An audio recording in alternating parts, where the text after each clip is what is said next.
الرحمن الرحیم باب ہے زیارت قبور کے بارے میں، قبروں کی زیارت کرنا۔ پہلی فصل ہے 1762 نمبر روایت ہے۔ حضرت بریدہ رضی اللہ عنہ فرماتے ہیں نبی کریم صلی اللہ علیہ وسلم نے ارشاد فرمایا، میں تمہیں منع کرتا تھا قبروں کی زیارت کرنے سے، فزوروہا، پس اب تم زیارت کیا کرو۔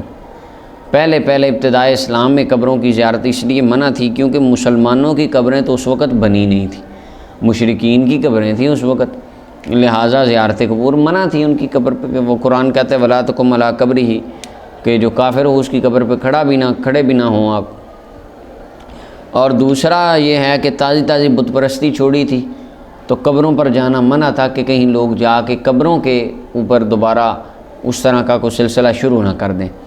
اور جب آقا کریم علیہ السلام نے دیکھا کہ اہل اسلام کی قبریں بن گئی ہیں اور اب صحابہ کرام راسخ ہو چکے ہیں، جتنے مومنین ہیں، فرمایا فزوروہا، اب زیارت کرو قبروں کی۔ یہ حکم استحباب کے لیے دیا گیا تھا، قبروں کی زیارت کرنا مستحب ہے، اور جمہور کا یہی مذہب ہے، جمہور ائمہ کا۔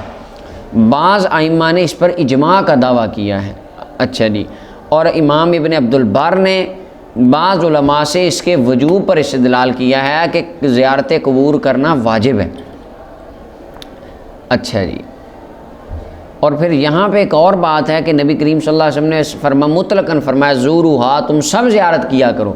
اب یہ حکم مردوں اور عورتوں کے لیے عام ہے، اس میں مرد بھی شامل ہیں، عورتیں بھی شامل ہیں۔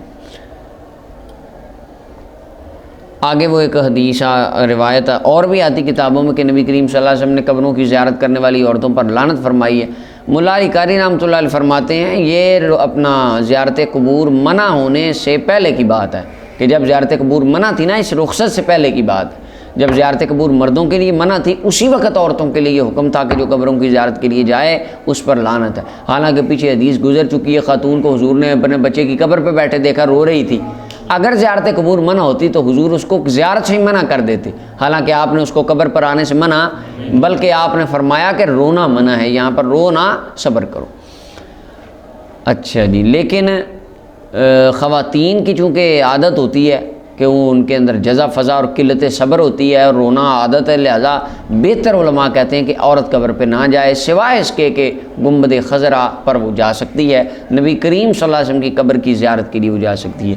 مزارات پر یا درباروں پر بھی عورتوں کو نہیں جانا چاہیے۔ ہمارے حضرت کبیرہ شبیر شیر ربانی رحمۃ اللہ علیہ سختی سے پابندی آپ نے عائد کی تھی، کوئی عورت مزار پہ ہمارے نہ آئے، بڑے اعلیٰ شیر ربانی کی قبر پہ خاتون کوئی نہ آئے، آپ نے سختی سے حکم جاری کیا تھا، اچھا جی۔ آگے ہے فرمایا اب زیارت کرو، اچھا جی، اور پھر آگے فرمایا، اور اگلی حدیث میں آ رہا ہے، اور یہاں مولا علی قاری نے وہ طرق جمع کیے ہیں۔ ایک حدیث میں آتا ہے کہ اس سے رقت قلبی پیدا ہوتی ہے، موت یاد آتی ہے، اور ایک حدیث میں ہے کہ دنیا میں زہد پیدا ہوتا ہے، آخرت یاد آتی ہے۔ ابن ماجہ نے اس کو روایت کیا، حاکم نے سند صحیح کے ساتھ روایت کیا۔ حضرت انس سے فرمایا میں زیارت قبور سے منع کرتا تھا، زیارت کرو، رقت قلبی پیدا ہوگی، آنکھوں سے آنسو آئیں گے، قبر یاد آئے گی، ٹھیک ہے جی، اچھا۔ اس طرح کے مختلف الفاظ آتے ہیں احادیث میں۔ اور آگے پھر فرمایا میں تمہیں منع کرتا تھا گوشت کو جمع، قربانی کے گوشت کو جمع کرنے سے 3 دن سے زیادہ۔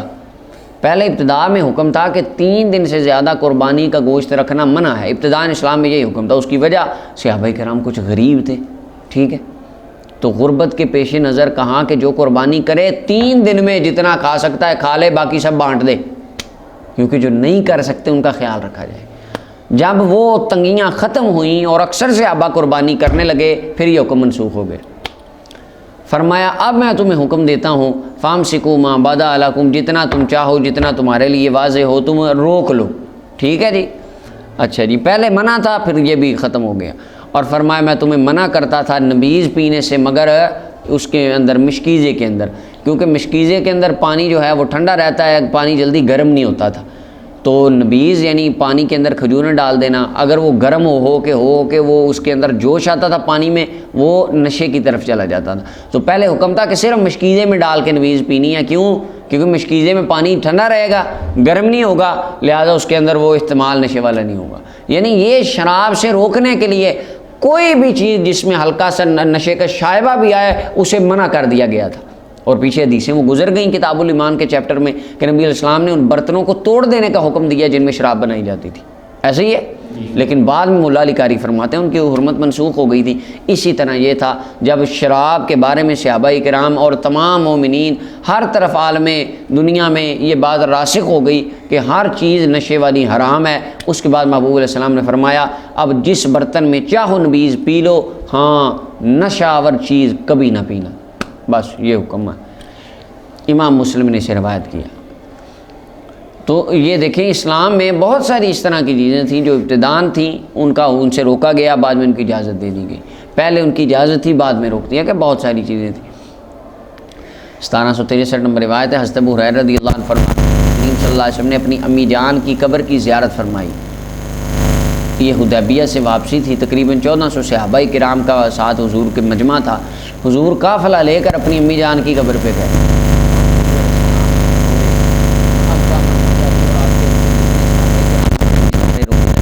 حضور علیہ السلام کو اپنی والدہ کی وہ شفقتیں وہ یاد آ گئی۔ امام ابن الجوزی نے کتاب الوفا میں لکھا ہے کہ حضور علیہ السلام آپ 6 سال کی عمر تھی جب واپس آ رہے تھے، مقام ابا پہ آپ کی امی جان کا وصال ہوا۔ سیدہ ام ایمن رضی اللہ عنہ ساتھ تھیں، پھر ام ایمن تھیں جو حضور کو لے کر آئی تھیں واپس ادھر مکہ المکرمہ میں۔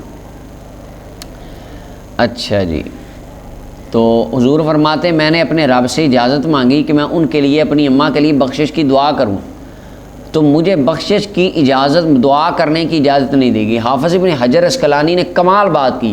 حافظ ابن حجر اسقلانی فرماتے ہیں اللہ تعالیٰ نے بخشش کی اجازت اس لیے نہیں دی تھی کیونکہ رب تعالیٰ اپنے محبوب کی والدہ پر نعمت کو تام کرنا چاہتا تھا۔ کس طرح کہ میرے حبیب آپ پہلے ان کو زندہ کریں، یہ کلمہ پڑھیں، اکابر مومنین میں ان کا شمار ہو جائے، پھر آپ ان کے لیے دعا کریں تو آپ کی دعا ان کے حق میں اعلیٰ بلندیوں کے ساتھ قبول ہوگی۔ اللہ تعالیٰ یہ درجہ کمال بخشنا چاہتے تھے۔ اور حافظ ابن حجر اسقلانی نے فرمایا نبی کریم حدیث احیائہما حتی آمنا بہ ثم توفیا حدیث صحیح۔ حافظ ابن حجر اسقلانی کہتے ہیں نبی کریم صلی اللہ علیہ وسلم کا اپنے والدین کو زندہ کرنا حتیٰ کہ وہ انہوں نے حضور کا کلمہ پڑھا پھر فوت ہو گئے، یہ حدیث صحیح ہے۔ حافظ ابن تیمیہ نے اس کے پر خشے اڑایا، کہتا ہے یہ کیسے، یہ تو یہ ہے وہ ہے، سندوں پہ بات کی۔ حافظ ابن حجر اسقلانی وہ اس کے شاگرد ہیں، وہ کہتے ہیں میرا استاد غلط تھا، یہ ٹھیک حدیث صحیح ہے، صحیح بات۔ امام قرطبی نے اس حدیث کو صحیح کہا، امام ابن ناصر الدین دمشقی رحمہ اللہ نے اس حدیث کو صحیح کہا کہ رسول کریم صلی اللہ علیہ وسلم نے اپنے والدین، ان کے بارے میں ایک تو قول ہے وہ اہل فطرت میں سے تھے، توحید پرست تھے، ان کے طرف کسی نبی کی دعوت نہیں آئی، اور قرآن کہتا ہے کہ وما کنا معذبین حتی نبعث رسولا، جب تک کوئی رسول نہ بھیجیں ہم کسی کو عذاب نہیں دیتے۔ اور وہ توحید پرست تھے، اور ان کی توحید کے اوپر وہ اشعار دلالت کرتے ہیں کہ جو حضرت سیدہ آمنہ پاک نے وقت وصال حضور کو گود میں بٹھا کر پڑھی کہ بیٹے ہر نئے نے پرانا ہو جانا ہے، اور فرمایا میں تو فوت ہونے لگی ہوں لیکن وذکر باقن ولا تطہرا، کہ میرا ذکر سدا باقی رہے گا کہ میں نے نبیوں کے سلطان کو جنم دیا ہے، ان کی والدہ میں بنی ہوں۔ اور پھر آپ نے یہ بھی فرمایا تھا بیٹا بتوں کے قریب کبھی نہ جانا، بتوں سے دور رہنا، اپنے باپ ابراہیم علیہ السلام کے دین پہ قائم رہنا، یہ آپ کی والدہ نے اشعار کی صورت میں وصیتیں فرمائی تھیں جو بتاتے ہیں کہ آپ توحید پرست ہیں۔ اور حضرت امام سیوطی رحمۃ اللہ علیہ نے، مولا علی قاری نے بھی لکھا ہے، امام سیوطی نے 3 رسائل آپ کی نبی کریم صلی اللہ علیہ وسلم کے والدین کی نجات کے بارے میں لکھے ہیں، اور وہاں پر اور ڈیٹیل سے بات کی ہے۔ یہاں پہ ایک اور بات ہو گئی کہ اپنا مسلم کے اندر ایک حدیث آتی ہے، فرمایا ان ابی و اباک فی النار، وہ روایت کے جو لفظ ہیں یہ صحیح نہیں ہیں، اور آگے امام ہے جس نے انہوں نے مولا علی قاری نے بھی لکھا ہے، کہتے ہیں کہ مسلم کے اندر بھی ایک حدیث ہے کہ ما ان الحفاظ طعنوا فی، حفاظ محدثین نے اس روایت میں طعن کیا ہے کہ وہ روایت جعلی ہے، کہ جس کے اندر ہے کہ نبی پاک نے فرمایا کہ تیرا اور میرا باپ جہنم میں۔ یہ بات بالکل غلط روایت، ایسی بات نہیں ہے، اس حدیث کا سند اور متن اور ہے۔ امام ابن الجوزی نے کتاب الموضوعات کی پہلی جلد کے اندر 2-3 مقامات پہ ڈیٹیل سے اس بات کو لکھا ہے کہ اس کے اندر ایک راوی ہے، اور اچھا وہ خیر وہ وہاں پہ ہم بات کر چکے ہیں، جو ایمان والدین مصطفیٰ والا لیکچر اس میں ڈیٹیل سے بات ہو گئی ہے، اب یہاں بھی آ گئی۔ تو اس میں ایک راوی ہے، ان کی ایک ربیبہ تھی، والد کی لے پال کا بچی تھی، اس نے ان کی کتابیں بدل دی۔ ابن جوزی نے اس بات کی صراحت کی ہے کتاب الموضوعات کے شروع میں، تو لہٰذا وہ روایت صحیح نہیں۔ اور دوسری بات ہے یہ 90s کے اندر جب وہ وسیع کرنے لگے تھے اپنا مسجد نبی شریف پورا علاقہ، حضرت عبداللہ رضی اللہ عنہ کی اپنا قبر کھولی گئی تھی ادھر، پتہ نہیں کہ کس جگہ پہ، مجھے ایگزیکٹلی یاد نہیں ہے، ادھر جب انہوں نے توسیع کی تھی مسجد ادھر مکہ کی مدینہ کی، واللہ عالم بالصواب، میرے ذہن میں نہیں، تو اس وقت حضرت عبداللہ رضی اللہ عنہ کی قبر کھلی تھی جب آپ کے حضور کے والد گرامی کی، تو دیکھ لیں آپ، یعنی تقریباً آج سے یہ کوئی 60-70 سال پرانی بات ہو گئی، حضرت سیدنا عبداللہ رضی اللہ تعالیٰ عنہ کا کفن مبارک بھی تازہ نکلا تھا، آپ کا جسم بھی تازہ تھا حضور کے والد گرامی کا، تو کافر کے ساتھ تو اس طرح نہیں ہوتا۔ اچھا جی، تو ہمارا ایمان ہے، راسخ عقیدہ ہے کہ رسول کریم صلی اللہ علیہ وسلم کے والدین مومنین تھے اور اہل جنت میں سے تھے۔ اچھا جی، ملا علی قاری کی بات بھی ہو گئی کہ ملا علی قاری کا بھی پہلے مذہب تھا کہ حضور کے والدین مومن نہیں ہیں، بعد میں ان کے استاد نے خواب دیکھی، وہ نبراس کی شرح میں ہے، نبراس کے اندر ہے شرح قائد کی شرح، اس میں ہے کہ آپ کے شیخ نے استاد نے خواب دیکھی کہ علی قاری چھت سے گرا ہے، علی قاری کی ٹانگ ٹوٹ گئی ہے، اور آواز دینے والا دیتا ہے جو نبی کی ماں کو کافرہ کہے اس کا یہی حال ہونا ہے، اور ٹھیک اگلے دن ملا علی قاری کی ٹانگ واقعی ٹوٹ گئی، چھت سے گرے تھے، تو آپ کے استاد نے بھیجا پیغام، بیٹا میں نے خواب دیکھی تھی، مجھے کہنے والے نے کہا تھا کہ جو نبی کی ماں کو کافر کہے اس کا یہ حال ہوتا ہے، تو اب عالم مولوی ہے، تو نبی کے والدین کو کافر کہتا ہے، یہ تجھے اس کی سزا ملی ہے۔ پھر ملا علی قاری نے توبہ کی تھی، اور پھر جب انہوں نے لکھی شرح شفا، قاضی یاز مالکی رحمۃ اللہ علیہ کتاب الشفا کی شرح لکھی ملا علی قاری نے، اس کے اندر پھر لکھا حق کا مذہب وہی ہے جو امام سیوطی کا، کہ سرکار کے والدین جنتی تھے اور مومنین تھے۔ امام مسلم نے اس حدیث کو روایت کی۔ اچھا جی، آگے فرمائی اجازت نہیں دی گئی، اور میں نے زیارت یہاں سے استدلال کرتے ہیں، دیکھیں جی بخشش کی اجازت نہیں ملی کیونکہ کافر کے لیے بخشش کی دعا نہیں ہوتی، قرآن کہتا ہے ولا تصلی علی احد منہم مات ابدا ولا تقم علی قبرہ، کافر کی قبر پہ بھی نہیں جانا۔ اگر کافراں تھیں تو رب تعالیٰ نے قبر پہ جانے کی اجازت کو دی، حالانکہ قرآن کہتا ہے کھڑے ہونا حرام ہے کافر کی قبر پہ، تو پتہ چلا یہ علت نہیں، ٹول ہے ان کا۔ صحیح بات وہ جو ابن حجر اسقلانی نے کی کہ محبوب ان کو کامل ایمان والا درجہ پہلے مل جائے، پھر آپ دعا کریں، اللہ ان پہ نعمت کو پورا فرمائے گا۔ فاضل علی تو اللہ نے مجھے اجازت دے دی اپنی والدہ کی قبر کی زیارت کی، پھر فرمایا تم بھی قبروں کی زیارت کیا کرو، اس سے موت یاد آتی ہے۔ امام مسلم نے روایت کیا اس کو۔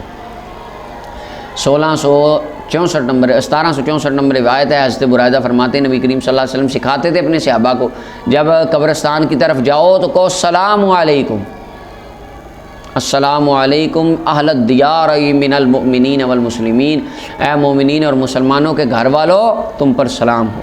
امام خطابی کہتے ہیں مردے کو اس طرح سلام کرنا ہے جیسے زندہ کو کرنا ہے، اور سلام پہلے نام بعد میں، جیسے قرآن ہے رحمت اللہ وبرکاتہ علیکم اہل البیت، اہل بیت پہ بعد میں، سلام پہلے، سلام علی الیاسین، سلام علی ابراہیم، سلام علی موسیٰ و ہارون، سلام پہلے نام بعد میں۔ اسی طرح قبرستان میں پہلے سلام، پھر اے مومن السلام علیکم ورحمۃ اللہ یا اہل القبور وَإِنَّا إِنشَاءَ اللَّهُ بِكُمْ لَاحِقُونَ يَغْفِرُ اللَّهُ لَنَا وَلَكُمْ۔ اچھا جی، اور فرمایا وَإِنشَاءَ اللَّهُ إِنَّا اللَّهُ بِكُمْ لَاحِقُونَ، اگر اللہ نے چاہا ہم بھی تمہارے ساتھ ملنے والے ہیں، ہم اللہ سے ہمارے لیے اور تمہارے لیے عافیت کا سوال کرتے ہیں۔ اللہ اکبر۔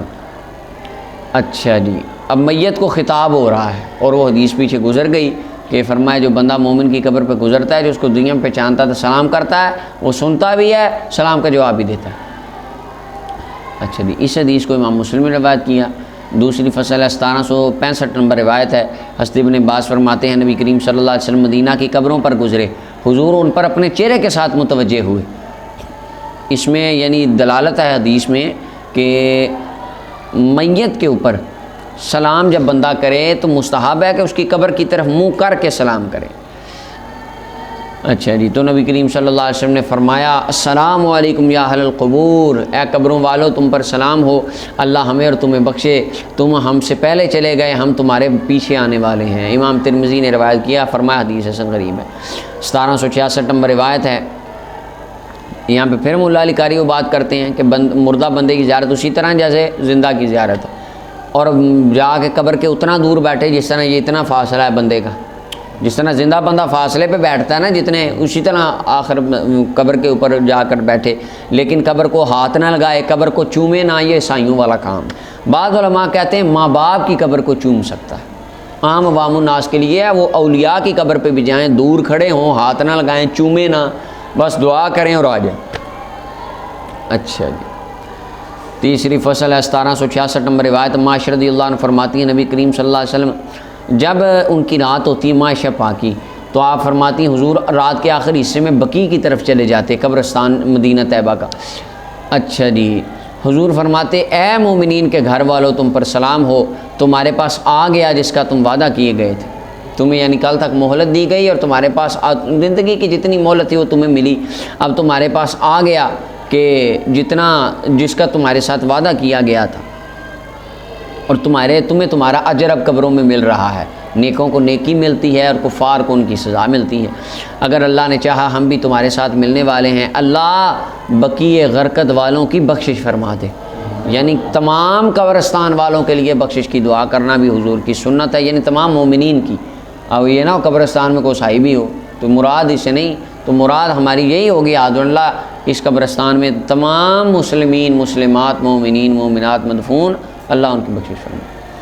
امام مسلم نے اسے روایت کی ہے۔ 1767 نمبر روایت ہے، حضرت معاشر رضی اللہ عنہ فرماتی ہیں کہ یا رسول اللہ میں کیسے کہوں، مراد تھی زیارت قبور میں، جب قبر کی زیارت کروں کبھی تو کیا کہوں؟ فرمایا اب دیکھیں اگر یہاں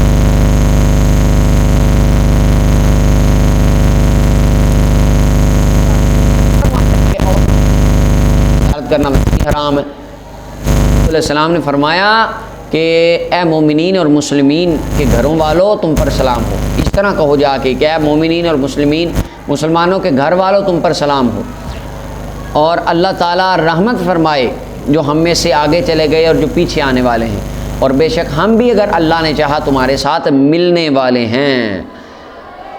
امام مسلم نے اس حدیث کو روایت کیا۔ آقا کریم علیہ السلام نے، اور ابو رزین کہتے ہیں کہ یسمعون، جب تم یہ بات کہتے ہو قبر والے سنتے ہیں، لیکن لا یستطیعون ان یجیبوا ای جوابا یسمع الحی، وہ جواب لٹاتے ہیں لیکن وہ جواب تمہیں سن سکتا نہیں، کیونکہ وہ برزخ کی زندگی ہے، وہ دنیا والوں سے پردہ ہے، آڑ ہے۔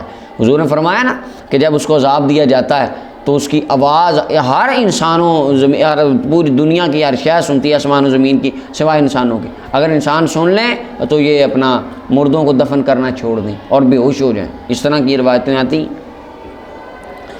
تو فرمایا وہ سلام کا جواب تو دیتا ہے لیکن وہ تم سن نہیں سکتے۔ اچھا جی، 1768 نمبر روایت، محمد ابن نعمان مرفوع حدیث بیان کرتے ہیں حضور صلی اللہ علیہ وسلم تک، فرمایا جس نے اپنے ماں باپ کی قبر کی زیارت کی یا ان میں سے ایک کی قبر کی زیارت کی ہر جمعہ میں، ہر جمعہ سے مراد یا تو اسپیسیفک جمعے والا دن ہے یا ہفتے میں ایک دن، 7 دنوں میں ایک دن، کوئی بھی بندہ رکھ لے، فرمایا اللہ تعالیٰ اس بندے کی بخشش فرماتا ہے، ماں باپ کی قبر کی زیارت کی برکت سے گناہ بخشے جاتے ہیں، وَكُتِبَ بِرًّا، اور اس بندے کو نیکوں میں لکھ دیا جاتا ہے، فرما برداروں میں لکھ دیا جاتا ہے۔ اللہ اکبر۔ امام بہقی نے شعب الایمان میں اسے مرسلاً بیان کیا، اور مرسل ہمارے نزدیک حجت ہوتی ہے ویسے بھی۔ 1769 نمبر روایت، حضرت ابن مسعود رضی اللہ عنہ فرماتے ہیں نبی اکرم صلی اللہ علیہ وسلم نے ارشاد فرمایا میں تمہیں زیارت قبور سے منع کرتا تھا، اب زیارت کرو، یہ دنیا میں زہد پیدا کرتی ہے، آخرت یاد کراتی ہے۔